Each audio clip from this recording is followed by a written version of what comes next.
భర్తజాతి ముద్దుబిడ్డ డాక్టర్ శ్యాంప్రసాద్ ముఖర్జీ వర్ధంతి సందర్భంగా వారి స్మృతికి ఘనమైన నివాళులు అర్పిస్తున్నాను.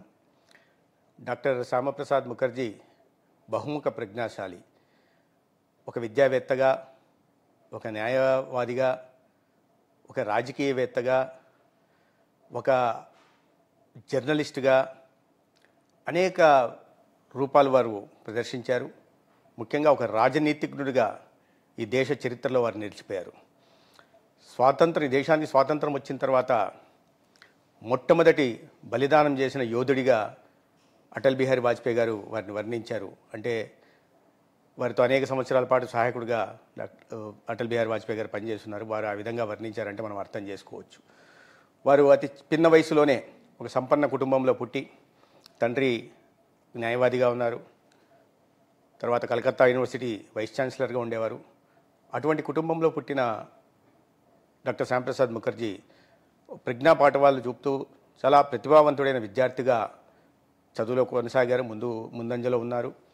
21 సంవత్సరాలకే వారు న్యాయవాద వృత్తిని పూర్తి చేసుకోవడం, 23 సంవత్సరాలకే కలకత్తా యూనివర్సిటీ సిండికేట్ సభ్యుడిగా కూడా వారు ఎన్నికయ్యారు.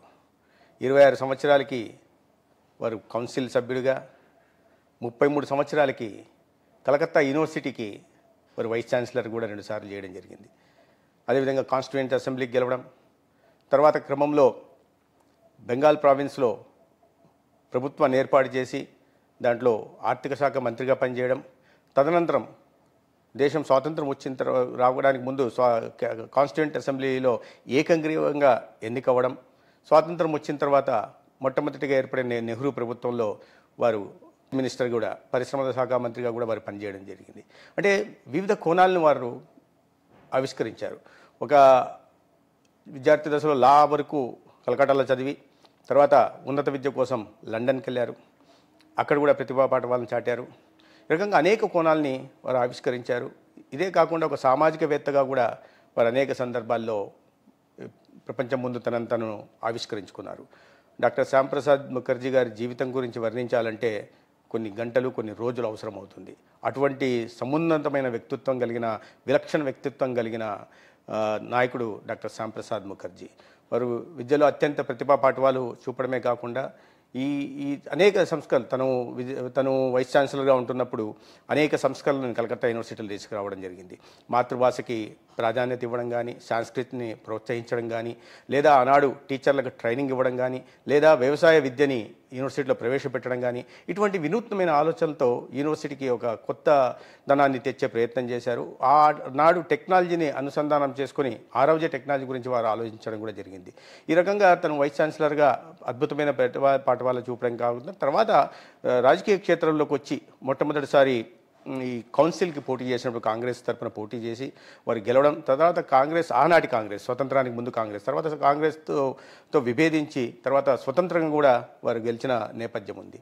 అదేవిధంగా కాన్స్టిట్యూయెంట్ అసెంబ్లీకి పోటీ చేయడం, తర్వాత హక్తో కలిసి అక్కడ ప్రభుత్వాన్ని ఏర్పాటు చేయడం, ఫైనాన్స్ మినిస్టర్గా ఉండడం, తర్వాత బ్రిటిష్ వారు ఈ అటానమీ అనేది అంతా ఒక ఫార్స్గా అటానమీ ఇచ్చారు కానీ ఫార్స్గా ఉంది. నిజంగా ప్రజలకు సేవ చేయడానికి ప్రభుత్వం ద్వారా అవకాశం లేదని చెప్పి వాటి నుంచి బయటకు వచ్చి మళ్ళీ రాజీనామా చేసి బయటకు వచ్చిన నేపథ్యం. అంటే ప్రజల అవసరాల కోసం, జాతి నిర్మాణం కోసం వారు నిరంతరం శ్రమిస్తూ వచ్చారు. దానికి ఎటువంటి ఆటంకం కలిగినా కూడా తన సొంత లాభం చూసుకోకుండా రాజీనామా చేసి బయటకు వచ్చే నేపథ్యం వారిది. అనేక సందర్భాల్లో ఇటువంటివి వారి జీవితంలో జరుగుతూ వచ్చాయి. అయితే వారు ఈ తూర్పు పాకిస్తాన్ సమయం అప్పటికి దేశం కలిసి ఉన్నప్పుడు ఆ ప్రాంతంలో, ఢాకా ప్రాంతంలో కానీ, నారాయణగంజ్లో కానీ హిందువుల మీద దాడులు జరిగితే ఆనాడు అక్కడికి వెళ్ళి బ్రిటిష్ ప్రభుత్వం వారిస్తున్నప్పటికి కూడా అక్కడికి వెళ్ళి హిందువుల పక్షాన వారు నిలబడడం జరిగింది.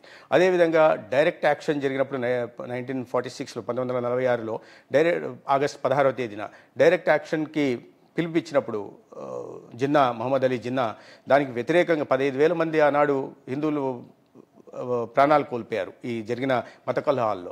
ఆనాడు కూడా హిందువుల పక్షాన్ని నిలబడుతూ, హిందువుల కోసం పోరాడుతూ, హిందూ ప్రయోజనాలను కాపాడే ప్రయత్నం కూడా డాక్టర్ శ్యాంప్రసాద్ ముఖర్జీ గారు చేశారు. వారు తదనంతరం హిందూ మహాసభలో చేరిన, దాంట్లో మంత్రిగా ఉన్న తర్వాత హిందూ మహాసభతో కూడా మళ్ళీ విభేదించి బయటికి రావడం, జరిగింది. అదేవిధంగా వారు నెహ్రూ ప్రభుత్వంలో ఉంటున్నప్పుడు కూడా ఇండస్ట్రీస్ మినిస్టర్గా చాలా సంస్కరణలు తీసుకొచ్చారు. వారి సమయంలోనే దామోదర్ వ్యాలీ కార్పొరేషన్ వచ్చిన, సింధ్ ఫర్టిలైజర్ ఫ్యాక్టరీ వచ్చిన, ఎయిర్క్రాఫ్ట్ల అసెంబ్లింగ్ ఏర్పాటు చేసిన, ఇవన్నీ కూడా సైనిక రంగంలోనే స్వయం సమృద్ధి సాధించడం, అదేవిధంగా పారిశ్రామికీకరణ కూడా ముందుకు తీసుకెళ్లే ప్రయత్నం కూడా చేశారు.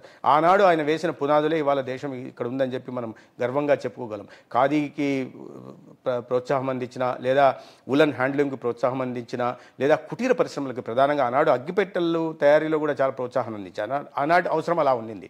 వాటిలో అనేక రకాలైన సంస్కరణలు తీసుకొచ్చి కుటీర పరిశ్రమలను ప్రోత్సహించే ప్రయత్నం చేశారు.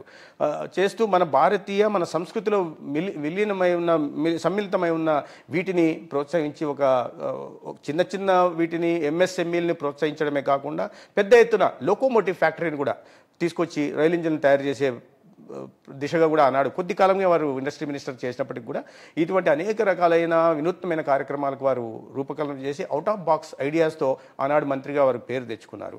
ఆ క్రమంలోనే ఈ హిందూ వ్యతిరేక భావనతో ఉన్న నెహ్రూ హిందూ ప్రయోజనాలు కాపాడకుండా, దేశ ప్రయోజనాలు కాపాడకుండా వారు తీసుకుంటున్న నిర్ణయాలకు వ్యతిరేకంగా వారు బయటకు రాజీనామా చేసి బయటికి రావడం జరిగింది. తదనంతరం భారతీయ జనసంఘ్ గురూజీ, పరమ పూజనీయ గురూజీ గోల్వాల్కర్ గారి సాంగత్యంలో వారు భారతీయ జనసంఘ్ పార్టీని కూడా 1951లో స్థాపించడం జరిగింది. 1901లో జూలై 6న జన్మించిన డాక్టర్ శ్యాంప్రసాద్ ముఖర్జీ 52 ఏళ్ల చరిత్రలో అనేక రకాలైన వ్యక్తిగత విజయాలు సాధించడమే కాకుండా ఈ దేశ ప్రయోజనాలు కాపాడడం కోసం, హిందూ సమాజం ప్రయోజనాలు కాపాడడం కోసం అనేక రకాలైన నిర్ణయాలు చేసుకున్నారు, త్యాగాలు చేశారు, సేవలు చేశారు. అటువంటి మహనీయుడు డాక్టర్ శ్యాంప్రసాద్ ముఖర్జీ. వీరు ఇవన్నీ ఒకవైపు ఉంటే, ప్రధానంగా వారు ఈ దేశానికి అందించిన 3 ప్రధానమైన విజయాలు, వారు అందించిన సేవలు ఏంటంటే 3 రకాలుగా మనం చెప్పచ్చు. ఒకటి, ఈ దేశ విభజన జరిగినప్పుడు నెహ్రూ విధానాల కారణంగా బెంగాల్ పూర్తిగా ఆనాడు తూర్పు పాకిస్తాన్లకు వెళ్తుంటే వాళ్ళ దాన్ని అడ్డగించి బెంగాల్ విభజన జరగడానికి, తద్వారా బీసీ రాయ్ కానీ, లేదా ఐఎన్ఏ అధ్యక్షుడు బీసీ చటర్జీ కానీ, ఇటువంటి వారి ప్రోత్సాహం కానీ లేదా సహకారంతో ఆనాడు విభజన జరగకుండా బాబు జగజీవన్ రామ్ కూడా ఆనాడు డాక్టర్ శ్యాంప్రసాద్ ముఖర్జీ నిర్ణయాన్ని స్వాగతించారు. ఆనాడు విభజన జరగకూడదు, వెస్ట్ బెంగాల్ విభజన జరగాలి, విభజన జరిగి వెస్ట్ బెంగాల్ అనే ప్రాంతం ఉండి తూర్పు బెంగాల్, ఈస్ట్ బెంగాల్ ఏదైతే తూర్పు పాకిస్తాన్లోకి, అంటే ఇవాళ బంగ్లాదేశ్లో ఉంది, దాంట్లో చేరడానికి, అంటే ప్రధానంగా వెస్ట్ బెంగాల్ అనే రాష్ట్రం పూర్తిగా ఆనాడు డాక్టర్ శ్యామప్రసాద్ ముఖర్జీ వ్యతిరేకించకపోతే, దానికోసం పోరాడకపోతే ఈనాడు వెస్ట్ బెంగాల్ అనేది పూర్తిగా ఈనాటి బంగ్లాదేశ్లో ఉండేది. అదేవిధంగా పంజాబ్ రాష్ట్రం కూడా ఈ పశ్చిమ పాకిస్తాన్లోకి వెళ్ళేది. ఈ రెండూ వెళ్లకుండా ఈ దేశానికి ఆయన అందించిన ప్రధానమైనది ఏదేంటంటే పంజాబ్ భారతదేశంలో ఉండేలాగా, అదేవిధంగా బెంగాల్ విభజన జరిగి వెస్ట్ బెంగాల్ ప్రాంతం భారతదేశం ఉండేలాగా, ఇది వారు దేశానికి అందించిన ప్రధానమైన భాగస్వామ్యం అని మనం అనుకోవచ్చు. రెండవ ప్రధానమైన ఇదేంటంటే జనసంఘ్ పార్టీని స్థాపించడం. వారు హిందూ మహాసభలో ఉంటూ, మొట్టమొదటిగా ఆనాటి కాంగ్రెస్లో ఉంటూ, తర్వాత హిందూ మహాసభలో ఉంటూ, తర్వాత జనసంఘ్ని ప్రారంభించారు.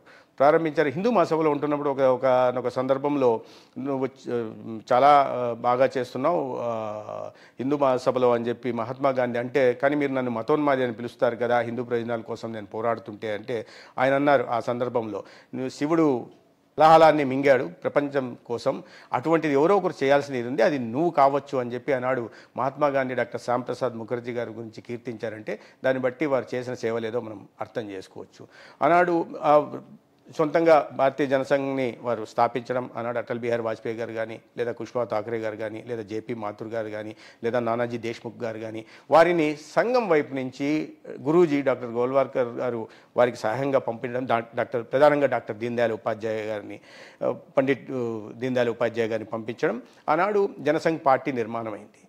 మొట్టమొదటి సార్వత్రిక ఎన్నికల్లో ఆనాడు నెహ్రూ విధానాలకు రాజీనామా బయటకు వచ్చి భారతీయ జనసంఘ్ని స్థాపించి, మొట్టమొదటి ఎన్నికల్లో వెస్ట్ బెంగాల్ నుంచి 2, రాజస్థాన్ నుంచి 1 సీటు సాధించిన తర్వాత మళ్ళీ వారు ప్రభుత్వంలోకి కూడా వెళ్ళడం జరిగింది. కానీ తర్వాత మళ్ళీ నెహ్రూ విధానాలను వ్యతిరేకించి రాజీనామా చేసి బయటకు వచ్చారు. ప్రధానంగా వ్యతిరేకించడానికి ప్రధాన కారణం ఏంటంటే, ఈ కాశ్మీర్కు స్వయం ప్రతి విషయంలో ఆర్టికల్ 370 అది తాత్కాలిక చట్టం, దాన్ని రద్దు చేయాలి. రద్దు చేయకపోవడం వల్ల దాన్ని వ్యతిరేకించి వారు బయటికి రావడం జరిగింది. ఆ రకంగా ఈ దేశానికి ఒక ఆల్టర్నేటివ్ పార్టీని, నాన్ కాంగ్రెస్ పార్టీని, నాన్ నెహ్రూవియన్ పార్టీని ఇవాళ స్థాపించడం వల్ల ఆనాడు ఆయన వేసిన బీజం ఇవాళ భారతీయ జనతా పార్టీగా రూపాంతరం చెంది ఇటువంటి ఇవాళ విశ్వనాయకుడిగా ప్రపంచం ముందు ఆవిష్కరించబడిన నరేంద్ర మోడీ గారి నాయకత్వంలో మన గతించిన పూర్వవైభవం ఏదుందో విశ్వగురుగా మరి ఆ దిశగా మనం వెళ్తున్నాం. ఆనాడు ఆయన పరిశ్రమల శాఖ మంత్రిగా వేసిన బీజాలు ఇవాళ భారతదేశాన్ని పారిశ్రామిక రంగంలో ఎక్కడికో తీసుకెళ్లి ప్రపంచంలోనే అత్యంత ఆర్థిక వ్యవస్థల్లో 4వ స్థానానికి, అతిపెద్ద ఆర్థిక వ్యవస్థలో 4వ స్థానానికి తీసుకెళ్ళింది. అంటే ఆనాడు ఒక ఆల్టర్నేటివ్ పార్టీని తీసుకురావడం అనేది ఇవాళ దేశానికి ఇంత మంచి చేసింది. అది రెండవది. మూడవది ఆర్టికల్ 370 విషయంలో. ఆర్టికల్ 370 విషయంలో జమ్మూ కాశ్మీర్ అనేది భారతదేశంలో అంతర్భాగంగా ఉండాలి. అక్కడ దో విధాన్, దో నిషాన్, దో ప్రధాన్ అంటే అక్కడ ఆనాడు ఆ పరిస్థితులు ఏంటంటే 2 గుర్తులుండే, వాళ్ళకో గుర్తు మనకో గుర్తు ఎంబ్లం లాగా. అదేవిధంగా రెండు విధానాలు, వాళ్ళకో విధానం మనకో విధానం కాదు. జమ్మూ కాశ్మీర్ అనేది భారతదేశంలో అంతర్భాగం. మూడవది అక్కడో ప్రధాని ఇక్కడో ప్రధాని ఉండడం ఏంటి, మొత్తం యావత్ భారతదేశానికి, అఖండ భారతదేశానికి ఒకే ప్రధాని మంత్రి ఉండాలనే ఉద్దేశంతో వారు ఈ 2 పర్మిట్ తీసుకొని దేశంలోనే ఒక భాగంగా ఉంటున్న వాటికి వెళ్లాల్సిన అవసరం ఏంటని చెప్పి వారు వ్యతిరేకించి ఆనాడు రాజీనామా చేసిన తర్వాత వాటి కోసం పోరాడుతూ వారు మే 8వ తేదీ ఢిల్లీ నుంచి రైలు ఎక్కి పఠాన్కోట్ దాకా వెళ్ళడం, అంటే ఆనాడు జమ్మూ కాశ్మీర్ బార్డర్కి మధ్యలో అంబాలా కానీ జలంధర్లో కానీ సమావేశాలు నిర్వహించుకుంటూ ప్రజల్లో చైతన్యాన్ని రగిలిస్తూ ఆనాడు వారు అక్కడికి వెళ్ళిన తర్వాత ఆ వెంట వెళ్తున్న ఒక అధికారి రైల్లోనే మీరు పర్మిట్ లేకుండా వెళ్తున్నారు, కూడా పర్మిట్ తీసుకొని వెళ్లాల్సిన పరిస్థితి, దౌర్భాగ్యకర పరిస్థితి ఆనాడు ఉండేది. ఆ పరిస్థితి ఉన్నప్పుడు మీరు వెంట వెళ్తే అరెస్ట్ చేయాల్సి వస్తుందని వారు చెప్పిన నేపథ్యంలో అరెస్ట్ చేసుకోండి, ఇబ్బంది లేదన్నారు. దాని తర్వాత బార్డర్కి వచ్చిన తర్వాత ఏ దురుద్దేశమో ఏ కారణమో తెలియదు కానీ షేక్ అబ్దుల్లా ప్రభుత్వం ఆనాడు వారిని రానిచ్చి, లేదు మీకు అలో చేయమన్నారు, పర్మిట్ అవసరం లేదని వచ్చిన తర్వాత వారిని అరెస్ట్ చేసి ఒక అతిథి గృహంలో బందీగా కొన్ని రోజుల పాటు పెట్టి వారి ఆరోగ్యం క్షీణిస్తున్నప్పటికీ వాటిని పట్టించుకోకుండా చివరిగా జూన్ 22 అర్ధరాత్రి అంటే 23 అర్లీ అవర్స్లో 3:40 గంటలకు చనిపోయినట్టుగా ప్రకటించారు. వారిని అనారోగ్యం బారిన పడినప్పుడు కూడా పట్టించుకోలేదు. తర్వాత ఆ నర్సు కూడా 2:30 ప్రాంతంలోనే చనిపోయారని చెప్పడం, కానీ అధికారులు వేరే రకంగా చెప్పడం. దీని వెనకాల ఏదో దురుద్దేశం ఉన్న విషయం కూడా మనం అర్థం చేసుకోవాల్సి ఉంది. ఆనాడు నెహ్రూ గారు మే 24వ తేదీ జమ్మూ కాశ్మీర్కి వెళ్ళి ఈ దేశంలోనే అత్యంత ముఖ్యమైన నాయకుల్లో, రాజకీయ పార్టీల నాయకుల్లో ఒకరైన డాక్టర్ శ్యామ్ ప్రసాద్ ముఖర్జీ ఆనాడు జైలులో మగ్గుతుంటే చూడాలనే ఆలోచన కూడా చేయలేదు. ఆయన వెంట ఖర్జు అని ఒక హోమ్ మినిస్టర్ ఉండి ఆయన కూడా చూడడానికి ప్రయత్నం చేయలేదంటే, పట్టించుకొని కూడా లేదంటే దాన్ని బట్టి అర్థం చేసుకోవాలి. ఒక సందర్భంలో నెహ్రూ అనడం కూడా జనసంఘ్లో పార్లమెంటులో లైన్ ఆఫ్ ది పార్లమెంట్గా పేరుగాంచి అన్ని విషయాల మీద చాలా సమర్థవంతంగా ప్రభుత్వ తప్పుడు విధానాలను ఎండగడుతూ నెహ్రూ ప్రభుత్వానికి కంటిలో నలుసులాగా తయారైన డాక్టర్ శ్యామ్ ప్రసాద్ ముఖర్జీని నెహ్రూ ఎప్పుడు కూడా వ్యతిరేకించేవారు. ఒకనొక సందర్భంలో జనసంఘ్ పార్టీ చాలా 3 సభ్యులు ఉన్నప్పటికీ కూడా పార్లమెంట్లో ప్రభుత్వాన్ని నిలదీస్తున్న క్రమంలో వారు ఐ విల్ క్రష్ జనసంఘ్ అన్నారు. నేను పూర్తిగా జనసంఘ్ను అణిచివేస్తానని అంటే డాక్టర్ శ్యామ్ ప్రసాద్ ముఖర్జీ లేచి I will crush the crushing mentality అన్నారు. మీరు అణిచివేస్తానని మీరు అంటున్నారు, అణిచివేసే ఆ భావనని, ఆలోచనని నేను అణిచివేస్తానని వారు చెప్పడం జరిగింది, ధైర్యంగా చెప్పగలిగారు. అంటే దాన్ని బట్టి దీని వెనకల కుట్ర, వారి మరణంలో పెద్ద కుట్ర జరిగింది. దాని తర్వాత వారి తల్లి అందరూ ఆనాడు సుచేత కృపలాని గారి నుంచి డాక్టర్ జయప్రకాష్ నారాయణ గారి దగ్గర నుంచి ఆనాడు పెద్ద నాయకులు అందరూ కూడా బీసీ రాయ్ దగ్గర నుంచి ఎంఆర్ జయకర్ గారి దగ్గర నుంచి ప్రతి ఒక్కరు కూడా ఖండించి దీని వెనకాల విచారణ జరగాలన్నారు. డాక్టర్ శ్యామ్ ప్రసాద్ ముఖర్జీ తల్లి గారు నెహ్రూ గారికి ఉత్తరం రాశారు, నా కుమారుడు కొన్ని అనుమానాస్పద పరిస్థితుల్లో చనిపోయారు, కాబట్టి దీని మీద విచారణ జరిగితే వాస్తవాలు బయటకు వచ్చే అవకాశం ఉంది, విచారణ జరపండి అంటే విచారణ జరపాల్సిన అవసరం లేదు అని నెహ్రూ ఆనాడు తిప్పికొట్టారంటే దాన్ని బట్టి అర్థం చేసుకోవాలి వెనకలే కుట్ర ఏదైనప్పటికీ కూడా. దాని తదనంతరం ఆనాడు డాక్టర్ శ్యామ్ ప్రసాద్ ముఖర్జీ కాశ్మీర్ ఈ దేశంలో అంతర్భాగంగా ఉండాలని చేసిన పోరాటం కారణంగా ఈనాడు ఆయన ఏ పార్టీకి అయితే బీజాలు వేశాడో ఆ పార్టీ ఇవాళ ఈ దేశంలో 16 రాష్ట్రాల్లో సొంతంగా ప్రభుత్వంలోనూ మిత్రపక్షాలతో కలిపి 5 రాష్ట్రాలు, మొత్తం 21 రాష్ట్రాల్లో ఇవాళ ప్రభుత్వాన్ని ఏర్పాటు చేయడమే కాకుండా గతంలో అటల్ బిహారీ వాజ్పేయి గారి నాయకత్వంలో 2 సార్లు పార్టీ అధికారంలోకి రావడం, ఇప్పుడు వరుసపెట్టి నరేంద్ర మోడీ గారి నాయకత్వంలో 3 సార్లు అధికారంలో రావడం కారణం ఈ దేశ రూపురేఖలు మారిపోతున్న పరిస్థితి మనం చూస్తున్నాం. అంటే ఈ దేశానికి డాక్టర్ శ్యాంప్రసాద్ ముఖర్జీ అందించిన 3 ఏదైతే ఉన్నాయో 3 ప్రధానమైన చారిత్రాత్మకమైన వారి నిర్ణయాలు, 3 భాగస్వామ్యం కాంట్రిబ్యూషన్స్ ఏవైతే ఉన్నాయో వాటిని ఇవాళ భారతీయ జనతా పార్టీ, ఎన్డీఏ ప్రభుత్వాలు నెరవేర్చి చూపిస్తున్నాం. ఆనాడు ఆర్టికల్ 370 రద్దు చేస్తామని చెప్పి డాక్టర్ శ్యాంప్రసాద్ ముఖర్జీ గారి ఆ బలిదానం సందర్భంగా ప్రమాణం చేసిన ఆనాడు జనసంఘ్ పార్టీ ఇవాళ భారతీయ జనతా పార్టీ రూపాంతరం చెందిన తర్వాత అధికారంలోకి వచ్చిన తర్వాత ఆర్టికల్ 370 కానీ 35A కానీ రద్దు చేసి పాకిస్తాన్ని అంతర్భాగంగా, జమ్మూ కాశ్మీర్ని పాకిస్తాన్ నుంచి కాకుండా భారతదేశంలో అంతర్భాగంగా చేయడమే కాకుండా ఇవాళ అక్కడ పరిస్థితులు మెరుగుపడేలాగా, పారిశ్రామికీకరణ జరిగేలాగా, అభివృద్ధి ఫలాలు వారికి కూడా అందేలాగా, సంక్షేమ పదాలు కూడా ప్రజలకు అందేలాగా కూడా సబ్కా సాత్, సబ్కా వికాస్, సబ్కా విశ్వాస్ అనే ఒక మంత్రంతో ఇవాళ తీసుకురావడం జరిగింది. అదేవిధంగా విదేశాల్లో, ఇతర దేశాల్లో హిందువులు పడుతున్న ఇబ్బందుల్ని ఆనాడు విడిపోకముందు, దేశం విడిపోకముందు లేదా దేశం విడిపోయిన తర్వాత కూడా దాదాపు వేల మంది, లక్షల మంది ఆనాడు చనిపోయారు. చనిపోతున్న క్రమంలో వారిని ఆదుకోవడం కోసం, అండగా నిలబడడం కోసం డాక్టర్ శ్యాంప్రసాద్ ముఖర్జీ ప్రయత్నం చేశారు. ఇవాళ సిటిజన్షిప్ అమెండ్మెంట్ యాక్ట్ని తీసుకొచ్చి ఇతర పొరుగు దేశాల్లో ఎవరైతే హిందువులు అణచివేతకు కారణమవుతున్నారో వారికి మన దేశంలో పౌరసత్వం ఇచ్చే దిశగా కూడా ఒక నిర్ణయాత్మకమైన, ఒక చారిత్రాత్మకమైన నిర్ణయాన్ని నరేంద్ర మోడీ గారు తీసుకున్నారు. ఇవన్నిటి కూడా ఇటువంటి నిర్ణయాలు తీసుకోవడానికి ప్రధాన కారణం ఆనాడు వారి ఆలోచన విధానం. ఆ ఆలోచన విధానాన్ని అనుసరించి ఏ ఆశయాల కోసం వారు జీవించారో, ఏ ఆశయం కోసం వారు బలిదానం చేశారో ఈ దేశం గురించి, ఈ దేశ ప్రజల గురించి, దాన్ని కట్టుబడి ఇవాళ వాటిని ఆశయాలను చూపిస్తూ నిజం వాస్తవ రూపంలోకి తీసుకొస్తూ భారతదేశాన్ని ఇవాళ ప్రపంచ దేశాల్లో అతి శక్తివంతమైన దేశాలుగా తీర్చిదిద్దడానికి ప్రధాన కారణం ఆనాడు వారు వేసిన బీజాలే అని మనం అర్థం చేసుకోవాలి. అటువంటి మహనీయుడు, అటువంటి బహుముఖ ప్రజ్ఞాశాలి, విఘ్నత, స్థిత ప్రజ్ఞత, ప్రాప్త కాలజ్ఞత కలిగిన మహానాయకుడు ఇవాళ దేశానికి వారు ఆనాడు వేసిన బీజాలు, వారు ఆనాడు చూపిన మార్గం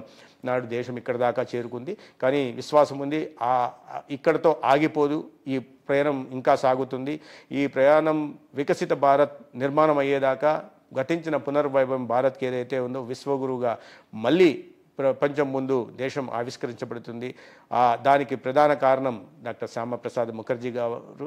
వారి వర్ధంతి సందర్భంగా మరొకసారి నేను నివాళులర్పిస్తూ వారి చూపిన మార్గంలో ప్రతి దేశ ప్రజలు ముందుకెళ్లాలని, ప్రతి యువకుడు వారి త్యాగం దేనికోసం చేశారనే విషయాన్ని అర్థం చేసుకోవాలని, ఈ జాతీయ భావం పెంపొందించుకోవాలని, వ్యక్తిగత స్వార్థం నుంచి బయటకు వచ్చి దేశం అన్నిటికన్నా ముందు, nation first, party next, self last అనే మంత్రం కూడా వారి ఆశయాల నుంచి పుట్టినదే.